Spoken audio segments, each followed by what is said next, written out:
آقا بیایم ریز رو با هم دیگه تمرین بکنیم. تو ویدیوهای قبلی من بارها ریز رو آموزش دادم، اون چون زیاد پرسیده میشه، سوال میشه، دوباره لازمه که آموزشش بدم. ببینید ریز راست و چپ متوالی و سریعه، با راست شروع میشه، با چپ هم تموم میشه. ببینید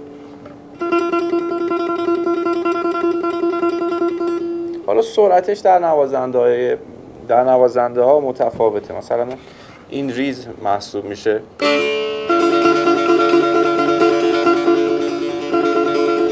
بعضی هم با این سرعت میزنن. خب میخوایم تمرینش کنیم، چکار کنیم؟ مترونوم هاتون رو بیارید، میذاریم هر سیاه مساوی با سی، تقسیمات خوردمون رو میذاریم روی دلاچنگ، پلی میکنم، باش راست و چپ میزنیم. ببینید راست چپ راست چپ. میخواید ریز تمرین کنید عجله نکنید، سازو بر ندارید، اینجوری در نمیاد، باید حتما ریز رو جداگانه براش وقت بذاریم. تمرین میکنید راست چپ راست چپ.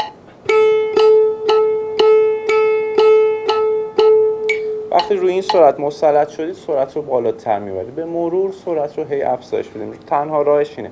حالا تو ویدیوی بعدی میخوام ترکیب ریز رو با یه سری از تکنیکا بگم.